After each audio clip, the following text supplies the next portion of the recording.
Здравствуйте, в эфире телеканала Нью ТВ информационно-аналитическая программа «Джума Баян». Традиционно каждое воскресенье мы подводим итоги уходящей недели. О самых важных и волнующих событиях в стране расскажут наши журналисты и я, Руслан Харизов. Смотрите сегодня в нашей программе.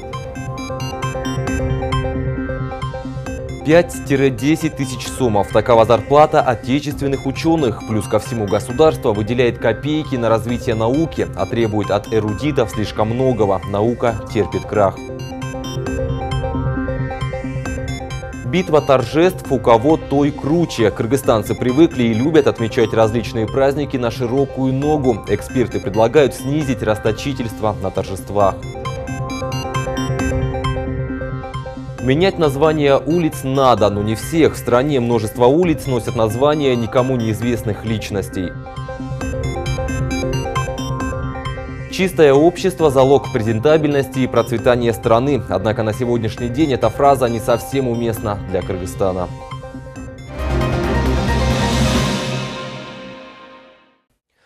Эксперты говорят, что наука в стране терпит крах, да и в принципе это заметно невооруженным глазом. Знатные и талантливые ученые покидают страну, уезжают за рубеж, ведь в Кыргызстане должное внимание этой сфере не уделяется уже десятки лет. Зарплаты ученых и профессоров мизерные, молодые кадры не выдерживают и 1 года в научном пространстве. Профессиональные ученые и профессора зарабатывают от 5 до 10 тысяч сомов. В свою очередь, государство требует от них результатов деятельности и научных открытий, но пока не будет должного финансирования, об этом и речи быть не может. За все время существования Кыргызстана отечественными учеными было сделано всего лишь 3 научных открытия. В прошлом году на развитие кыргызстанской науки было выделено 407 миллионов сомов. Это мизер, говорят ученые. Большая часть средств уходит на зарплаты и только 5% на саму науку. Недавно в столице прошел круглый стол, где Департамент науки при Министерстве образования рассматривал нынешние проблемы в научной сфере и подготовке кадров. Но нужны ли такие конференции и круглые столы, когда в целом все зависит от финансирования со стороны властей? Как признаются сами ученые, если бы чиновники выделяли необходимые средства на науке, Кыргызстан уже бы давно мог сделать множество инновационных прорывов. Подробности далее. Минаджата Каматалиева трудится в Институте геомеханики и освоения недр за 7,5 тысяч сомов в месяц. Научная деятельность этого института направлена на решение важнейших для Кыргызстана проблем в освоении горных территорий и реализации стратегии экономического развития страны в области горной добычи, энергетики, транспортной инфраструктуры и обеспечения экологической устойчивости. Ну, конечно, все мы жалуемся на зарплату, очень маленькая. Хотелось бы, чтобы внимание на нас обращали побольше. Конечно, трудиться все равно приходится, работу свою очень люблю. Все мы тут уже в возрасте, ну это логично, ведь молодые специалисты за такие деньги лучше пойдут на стройку работать, в 2 раза больше заработают. От состояния же самого института буквально бросает в дрожь. Может сложиться такое впечатление, что про здание позабыли лет 30 назад. Обшарпанные стены, трещины на полу, на территории института царят сорняки и мох. Как оказалось, капитальный ремонт здесь не проводился с момента строительства помещения с 1964 года. Вот в таких, не в самых лучших условиях, отечественные профессоры мечтают произвести научный прорыв. За все время существования нашей страны было сделано только 3 научных открытия нашими учеными. В принципе, это совсем неплохо. Но если бы государство направляло в эту отрасль побольше финансов, можно было бы сделать десятки революционных прорывов. Но пока что имеем только вот это. Кстати, это здание построили в 1964 году. Вся техника и оборудование со времен Советского Союза осталось. Насколько помню, с того самого момента ремонт здесь не проводился. Берджан Усубалиев, агроном, работает в Кыргызском научно-исследовательском институте земледелия. В научной сфере мужчина уже около 20 лет. 10 лет учился в Стокгольме. Ученый на свою работу не жалуется, но признается, что государство внимания институту не уделяет. Несмотря на то, что мы живем в 21 веке, где инновации уже давно привычное дело, в этом здании нет ни одного компьютера. Некоторые документы пишутся либо вручную, либо на печатной машинке.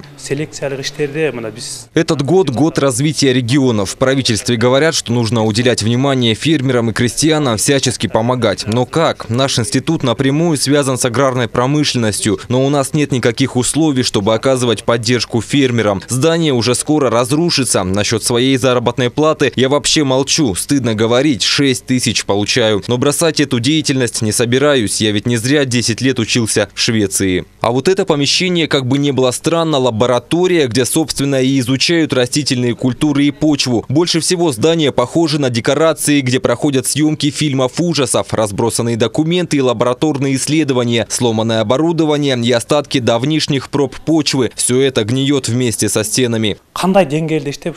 Мне стыдно было вас сюда пускать, это просто ужас, все прогнивает. У меня сердце разрывается, когда я захожу сюда. Сами видите, никаких условий для работы, все запущено, а помочь никто нам и не хочет. Уменьшение инвестиций в науку изменило распределение финансирования исследований и разработок. Увеличилась доля средств государственного бюджета, расходуемых на проведение фундаментальных исследований, тогда как про научно-технические услуги практически позабыли. Это говорит о том, что создание различных общественных, частных и региональных фондов поддержки науки в последние годы идет на убыль. В Советском Союзе никто бы и подумать не мог, что про науку в стране начнут забывать, говорит президент Национальной академии наук Кыргызстана.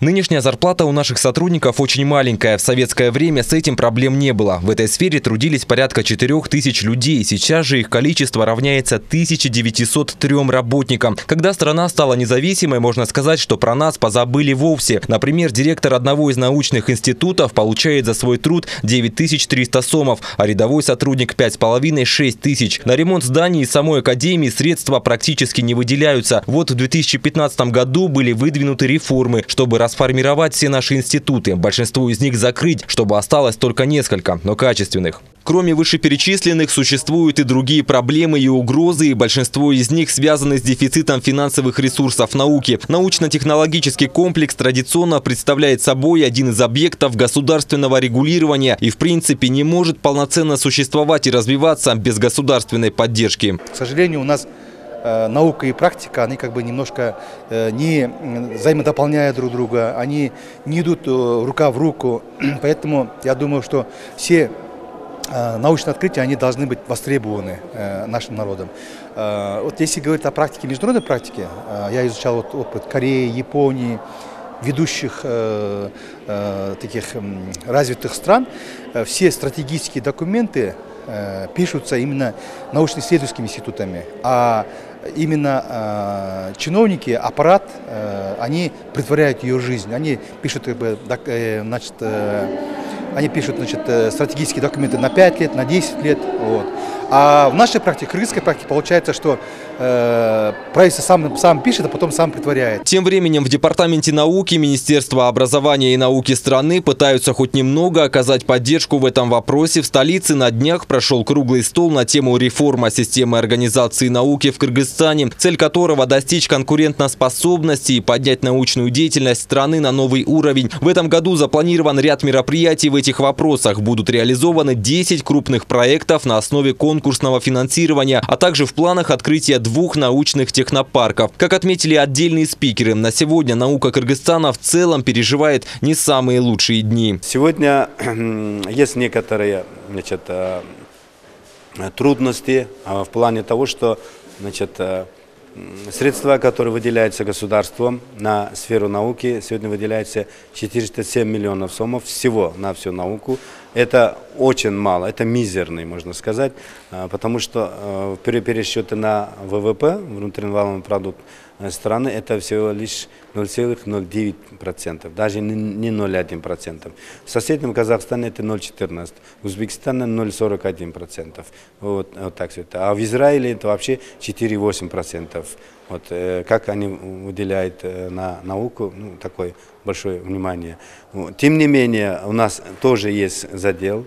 У нас сейчас новая программа правительства 40 шагов, так, 40 кадам на 18-23 годы. Дождутся ли профессора и ученые того момента, когда, возможно, государство начнет в большей степени поддерживать отечественную науку, пока неизвестно. Но пока такая ситуация не разрешится, одаренные эрудиты будут уезжать в другие страны, где есть больше возможностей реализовать себя и получать заслуженные деньги, а молодые специалисты не будут работать за копейки, говорят сами кыргызстанские ученые.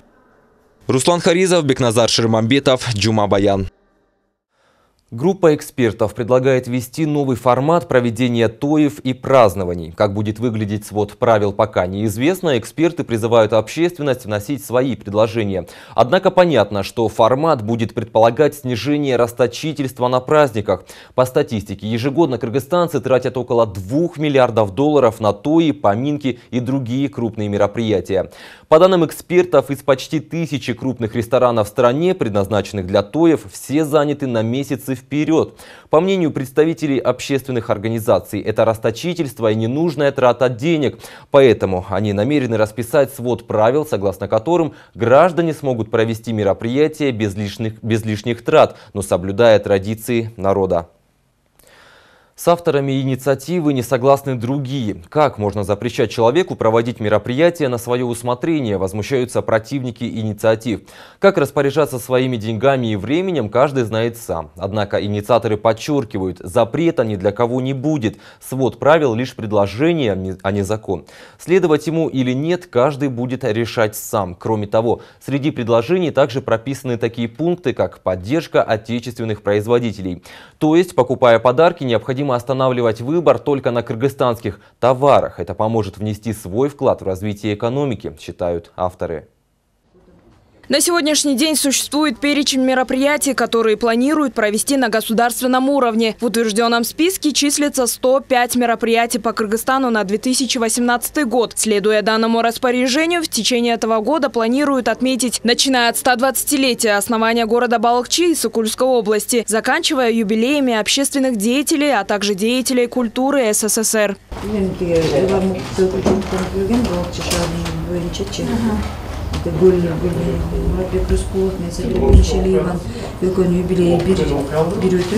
По мнению самого министра культуры, информации и туризма Султанбека Джумагулова, проведение такого рода мероприятий – это расточительство. Министр рассказал, что да, нужно проводить юбилейные мероприятия великих личностей Кыргызстана. Однако в список входят и имена тех, чей вклад в развитие культуры весьма сомнителен.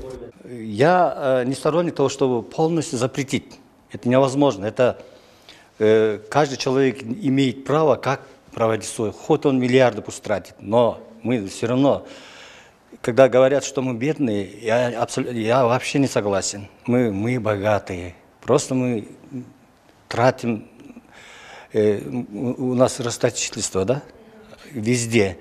К примеру, в прошлом году на государственном уровне отметили празднование 200-летнего юбилея Джанек Батыра в селе Тосор Джетыгузского района. По словам организатора этого мероприятия и директора общественного объединения Тосор Кому, на празднике установили порядка 150 юрт. Ну а на приготовление национальных блюд пожертвовали 40 голов лошадей. На грандиозное мероприятие прибыли свыше 10 тысяч человек, а однодневный праздник обошелся организаторам в 10 миллионов сомов. Были приглашены очень много гостей из ближнего зарубежья, из дальнего зарубежья. У нас очень большие друзья в Европе, в России, в Германии, в Турции, в Китае. 10 тысяч человек участвовал в этом мероприятии. Было выделено примерно около 10 миллионов сомов. Экс-министр экономики и финансов Кыргызской республики, а также депутат Джугурку Кенеша Акылбек Джапаров рассказал, что в год на проведение такого рода мероприятий из госбюджета выделяются миллиарды. Он считает, что эти деньги можно было бы направить на более важные проекты, что в будущем может привести к развитию экономики Кыргызстана, нежели за раз выкинуть их на ветер. Нужно думать о будущем и вкладываться в перспективу страны, а не устраивать то и в честь смерти людей из прошлого.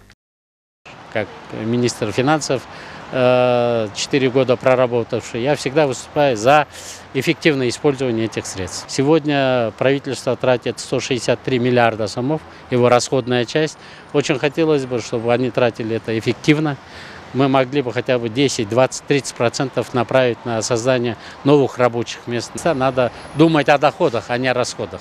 Если брать в целом, то в Кыргызстане то и проводится каждый день. У нас в стране существует конкуренция между семьями и кланами. Каждый кыргызстанец старается провести свой праздник на высшем уровне, иначе, как говорится, уят. Берут кредиты, продают машину, ввязываются в долги ради одного вечера, рассказывает Амада Бакытбайсариев. На его практике были свадебные тои на 1000 человек, где некоторые гости даже не знали имени молодоженов. Он обслуживал свадьбы, бюджет которых превышал несколько миллионов сомов.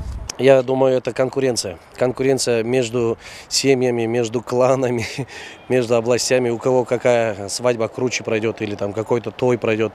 Ставят там дорогие подарки, блюда. Приезжали звезды недавно. Сосо Павесвили, Рэй Хортон, Атаван, Бони Эм, Джах Халиб даже приезжал. Ну, как бы приехать молодоженов. Заморских звезд очень много. 28-летний Максат Иргешев в скором времени планирует жениться. Чтобы провести свадебное мероприятие, денег у него нет, но он возьмет в кредит около 10 тысяч долларов. И еще надеется на небольшую помощь родственников. По словам жениха, на свадьбе обязательно должен быть лимузин, приличный ресторан, чтобы гостям понравилось. Вопрос, конечно, в первую очередь рассматривается, потому что мы, никаких сбережений у нас не было перед свадьбой, а уже жениться надо. Именно вот из-за финансовых трудностей, мне уже скоро 28 будет, а уже надо. Ну, без того никак. Почему? Потому что родственники хотят именно на то и потусить, элементарно сестренка хочет именно на то и погулять. Тем более я единственный сын. Хотелось бы уложиться это, потому что я еще машину продаю, потому что еще нужно будет кредит взять. И, конечно, помощь хороших родственников, которые именно поддержат в первое время. С каждым днем молодожены пытаются придумать что-то необычное, чтобы отличиться от других, своего рода конкуренция. Однако такое и по шариату тоже не приветствуется. По словам представителей муфтията, человек не должен заниматься расточительством и тратить деньги, подвергая свое экономическое положение риску. Если смотреть с точки зрения ислама, проведение юбилейных мероприятий неправильно.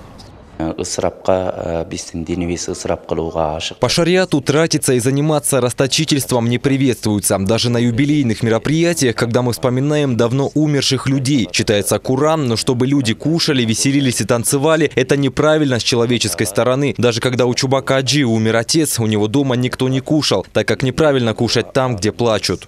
Айдай Асаналиева и Джахшылык Матанов поженились 4 года назад. На свадьбу потратили всего около $200, но зато купили квартиру, машину и открыли свой бизнес. По их мнению, от пышных свадеб никакой пользы, кроме того, как оказаться в долгах. На нашу свадьбу пришли только самые близкие нам люди. Может быть, мы не делали шикарную свадьбу, но зато на эти деньги купили квартиру, машину и открыли свой собственный бизнес. Я считаю, что нужно думать о будущем. Наши родители в советское время женились по-простому, по кыргызским обычаям, и мы тоже решили так сделать. Мне кажется, так намного разумнее. Я не понимаю тех людей, которые работают там за границей, да, приезжают и женятся, обратно же там вот эти свои деньги тратят на той, да. Чем скромнее свадьба, тем дольше живется. На самом-то деле это так. Я тоже это могу подтвердить, потому что многие свидетели того, что бывает молодожены женятся, такую шикарную там на миллионы сыграли, и в итоге они через неделю даже разводятся, да. Постановление о проведении юбилейных мероприятий в Кыргызской республике было принято в 2005 году. Чтобы провести однодневное масштабное мероприятие, в среднем уходит $2 миллиарда. В год расходуется 163 миллиарда сомов. Напомним, в этом году планируют провести 105 мероприятий, учитывая то, что дефицит страны составляет 22 миллиарда сомов. Ну а внешний долг близится к $4 миллиардам. Действительно, правительству стоит задуматься о сокращении такого рода мероприятий. Может быть, тогда, наконец, экономика страны начнет развиваться. Бигима Джаныбекова, Эрмек Раймбеков, Нью ТВ. Чистое общество – залог презентабельности и процветания страны. Однако на сегодняшний день эта фраза не совсем уместна для Кыргызстана. Объемы бытовых отходов ежегодно увеличиваются, мест, отводимых под свалки, все больше. Тем не менее, многие граждане до сих пор не могут научиться избавляться от мусора в специально отведенных под это местах. Чистота в городе не соблюдается. Государство не в силах справиться с так называемым мусорным бумом, в то время как в многих других зарубежных странах с этим проблем практически нет. Соседние страны зеленеют и цветут.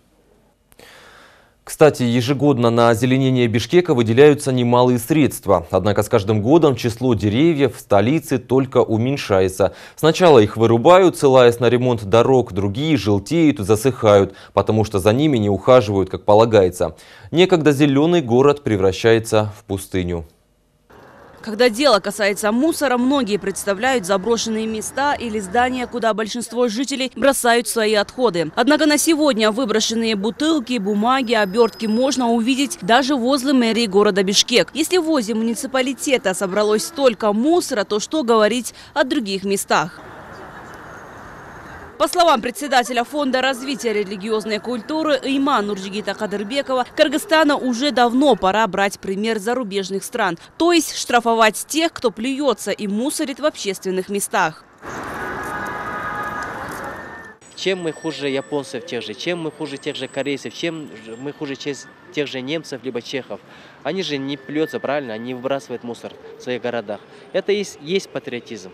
Вот Дастаркан – это наши улицы. В Таласе один мудрый старый человек об этом говорил, и мы должны относиться к своим дорогам как к Дастаркану, как к своему лицу. Сами же жители полностью согласны с мнением о том, что горожане не патриотично относятся к городу. Везде бросают мусор, щелкают семечки и даже плюются. По сути, от каждого зависит, насколько чисто будет вокруг. То есть необходим принцип – чисто там, где не ссорят.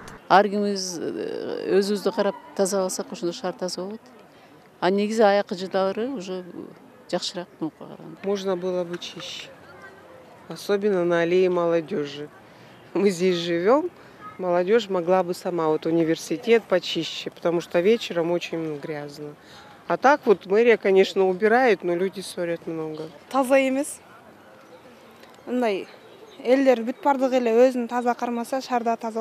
Чтобы призвать граждан к чистоте, в 2016 году проходила акция «Не плюй в лицо Родины», в рамках которой активисты собрали несколько тонн мусора, и уже совсем скоро данная акция возобновится. По словам активистов, прежде чем бросать мусор, нужно подумать о тех людях, которые за копейки с раннего утра его убирают. Чтобы соблюдать чистоту, каждый человек должен делать свой вклад. Сейчас некоторые получают небольшую зарплату, и при этом с утра до вечера чистят наши улицы, наши дороги, но все равно город остается грязным. Почему? Потому что мы выбрасываем. Нас-то миллион, а те, которые работают, их может быть сотни. Да? Надо уважать труд вот этих людей. Прокомментировать, какие работы ведутся для создания и поддержания чистоты города в мэрии Бишкек, отказались. Огорчает то, что мэрия не обращает внимания на окраины города, где уже давно территории превратились в свалку. Это панорама города Бишкек. Ежедневно сюда приходят десятки людей и, как видите, оставляют за собой тонны мусора. Если каждый кыргызстанец будет убирать за собой мусор в общественных местах, то, вероятно, наша страна стала бы намного чище. Ведь это совсем не сложно просто взять мусор, положить его в урну или в мусорный пакет. Еще одной главной проблемой города – это озеленение. Озеленение столицы в настоящее время находится в критическом состоянии, а площадь посадки деревьев резко сократилась за последнее время. Ежегодно мэрия Бишкека высаживает более 10 тысяч деревьев. Из них меньше половины приживается. Остальные просто высыхают и погибают. Причина только одна – садят зеленые насаждения, но не ухаживают. И то, что изначально мы провели только 840 деревьев, по направлению сносу аварийных деревьев, это то, что мы успели в плане 2017 года по реконструкции. Высаживать молодые деревья стало доброй традицией для первых лиц государства. Так, экс-глава страны Алмазбек Атамбаев в 2016 году в Ботаническом саду и в сквере памяти народной революции посадил собственноручно деревья. Однако большинство из саженцев пожелтели. В том же году, к столетию Юркюна, эти деревья были даже покрашены в зеленый цвет, дабы скрыть то, что деревья высохли. Практически каждый год, когда идут ремонтные работы дорог, срубаются сотни деревьев. Так, в прошлом году было срублено 2938 деревьев. С начала этого года были посажены 500 деревьев. Планируется еще 11 667, обещают в мэрии. В связи с тем, что на протяжении многих лет у нас зеленому хозяйству не уделялось хорошего внимания, должного внимания, мы вынуждены были из-за отсутствия посадочного материала приобретать крупномеры. То есть деревья, которые высотой 3 и более метров. Потому что если мы начнем сажать маленькие саженцы, дождаться, пока они вырастут и начнут давать тень. Гражданские активисты недовольны работой мэрии Бишкека. По их словам, из-за недостаточного внимания озеленению столицы город превращается в пустыню. Может быть, не стоит вырубать, чтобы сажать такие дорогие деревья? Это раз. Второе, по поводу полива. Согласно данным ПДП, которые сейчас вынесли на обсуждение, в центральной части только 30% территории поливается. Остальная территория не поливается. О каком хорошем поливе можно говорить? Пройдитесь по улицам, посмотрите, где, кто, чего поливает. Напомним, что на балансе муниципального предприятия «Зеленхоз» города Бишкек находится 235 тысяч деревьев. Ежегодно на озеленение выделяются немалые средства. Если бы деньги полностью тратились именно на озеленение, то Бишкек давно уже превратился бы в сад, отмечают активисты. Гульжан Нурмат, Закалбек Абдумамутов, Нио ТВ, Дюмабаян. Новость о том, что улицу Шабдан-Батыра хотят переименовать 7 апреля, вызвала большой резонанс в обществе. Активисты считают, что менять название следует только тем улицам, которым присвоены имена не совсем известных и заморских людей. Нужно, наоборот, называть улицы в честь отечественных ученых, деятелей, которые внесли особый вклад в развитие нашей страны. Сегодня в столице, по неофициальным сведениям, есть 938 улиц. По данным городской мэрии, на сегодня изменены названия 130, которые носили имена деятелей старого советского режима. В соседнем Казахстане улицы, названные при бывшем советском режиме по-русски, переименовываются по-казахски. А официальный Бишкек все еще далек от этого, потому что в обществе еще сильно опасение, что в таком случае Россия может обидеться. Активисты говорят, что не следует забывать. Национальные названия улиц в первую очередь показывают лицо нации, историю и ее людей. Начиная от проспекта Чуй, улицу Шабдана-Батыра и до конца этой улицы хотят переименовать в улицу 7 апреля. Авторы переименования отметили, что 7 апреля 2010 года именно здесь произошел переломный момент, и мирные демонстранты двинулись к Дому правительства. Авторы также не забыли и про историческую значимость Шабдана-Батыра, и его именем предложено было назвать часть проспекта Чуй. Мэрия Бишкека внесла на рассмотрение городского кенеша пакет документов о переименовании улицы Шабдан-Батыра в улицу 7 апреля, а часть проспекта Чуй, начиная от улицы Курманджан-Датки до улицы Мухтара Ауэзова, в проспект Шабдан-Батыра. Сам вопрос о переименовании улицы Шабдан-Батыра в улицу 7 апреля пока не стоял. Но принят мораторий, где исключаются данные две улицы, два участка. Вы понимаете, когда поступят документы в городской кенеш, тогда сессия – это коллегиальный орган, и только сессия правомочно решить, то есть депутаты, 45 депутатов, правомочно решить, переименовать данную улицу или нет.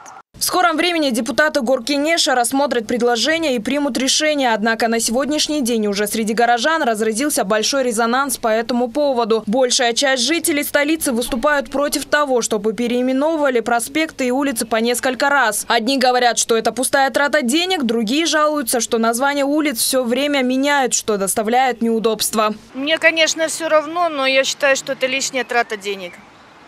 Просто-напросто и все. Эти деньги могли потратить на другие дела. Я против того, чтобы переименовывали. Но если даже меняют название улиц, то пусть хотя бы ставят названия или фамилии выдающихся личностей Кыргызстана.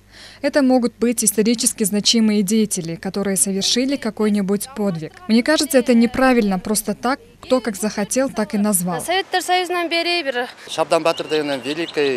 Шабдан Батыр – это великий герой. Я не понимаю, зачем переименовывать. И так все стратегические улицы делятся на несколько названий. Разве нельзя просто назвать всю улицу одним названием?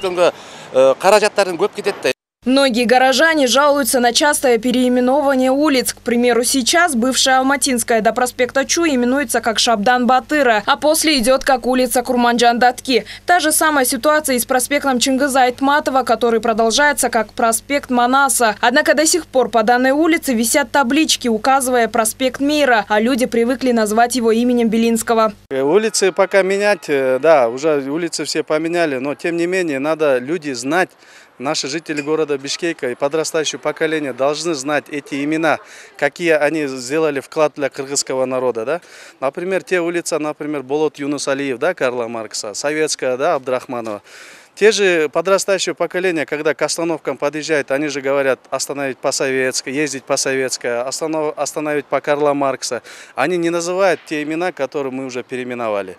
Активисты предлагают оставить в покое стратегические улицы, к названиям которых люди уже давно привыкли, и изменить те, которые названы еще в период Советского Союза, в честь иностранных людей, чей вклад в историю Кыргызстана достаточно сомнителен. У нас в городе Бишкеке уже все улицы, стратегически важные улицы, уже переименованы на другие имена, на те имена, которые важны для нас, для города Бишкеке, для людей. А вот если хотят менять улицы, у нас, например, в рабочем городке очень много улиц, которые названы именно, например, Репина есть, Купянская есть, мелкие такие улицы много. Можно эти улицы можно переименовать на имена, которые, на исторически важные имена для населения города Бишкека. К примеру, эта улица названа в честь одного из основателей коммунистической партии Германии Карла Липкнехта. Здешние жители не раз пытались переименовать, так как произносить нелегко. Даже при вызове скорой помощи это занимает много времени. Жители с трудом произносят, а медики не понимают и даже порой не знают такой улицы. Я здесь живу на протяжении 17 лет. Как я переехала сюда и с тех пор не могу нормально произнести название своей же улицы. Мы не раз обращались за тем, чтобы нам поменяли название, но нам сказали, что на это нужны миллионы сомов. Мы не можем нормально вызвать скорую, приходится повторяться. Медики не понимают, что мы говорим. У кыргызов очень много великих людей. Так почему бы не назвать в честь них? Я знаю, что это Карл был немцем и все. В этом районе очень много таких иностранных названий. Есть улицы Люксембург, Щедрина, Лазурная, Красная, Челюскина. Я живу на улице Волжской. Я не знаю, откуда это название, зачем ее так назвали. Потому что мне 60 лет. На этой улице я живу с 1984 года. Уже на протяжении 34 лет. Как я сюда приехала, так и она называлась. Мы не можем нормально проговорить. Зачем менять такие крупные улицы, как Алматинская, Белинского? Лучше поменять вот такие улицы, чтобы жителям Бишкека было удобно. Можно назвать даже в честь молодых. К примеру, Айсулу Тыныбекова. Сколько она наград и побед принесла Кыргызстану? Зачем нам какой-то немец, если у самих есть великие писатели или научные деятели? Действительно, стоит задуматься над тем, зачем менять название улиц, при этом делить ее на несколько разных названий, когда есть улицы в окрестностях города, которые доставляют горожанам ряд неудобств. Бегимат Джаныбекова, Исламбек Майрамбеков, Нью ТВ. И на этом у нас сегодня все. Все эти и другие не менее важные события можете посмотреть на нашем официальном канале на YouTube New TV KG. Всего вам самого хорошего и, конечно же, берегите себя. До свидания.